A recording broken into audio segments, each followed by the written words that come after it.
Guys, இது என்ன வீடியோன்னு பார்த்தீங்கன்னா, மலையனூர் தேர் அப்போ எங்களால் கோவிலுக்கு போக முடியல, சுச்சுவேஷன் அந்த மாதிரி.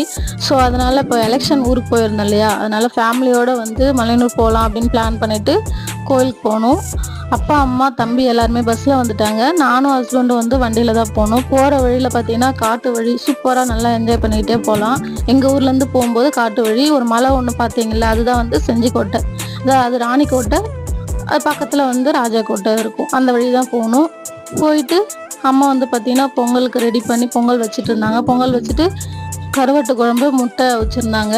இதெல்லாம் வச்சு சாமிக்கு வச்சு படைச்சி சாமி கும்பிட்டுட்டு அதுக்கப்புறம் நாங்களும் சாப்பிட்டுட்டு, என்னடா அது கோவிலே இல்லை, ஏதோ புளியாந்தோப்பில் வச்சு பொங்கல் இடுறாங்க அப்படின்னு நினைக்காதீங்க. ஏன்னா மலையனூர் பொறுத்தளவுக்கு வந்து அந்த எல்லையில் போயிட்டு எங்கே வேணாலும் பொங்கல் வச்சா அந்த சாமிக்கு ஏறுவதான் அப்படி சொல்லுவாங்க. அது மட்டும் இல்லாமல் கோயில்கிட்ட பார்த்தீங்கன்னா ஒரு நிழலே இல்லாமல் இருந்தது. ஸோ அதனால் நாங்கள் புளியாந்தோப்புக்கு அந்த மாதிரி போயிட்டு பொங்கல் வச்சு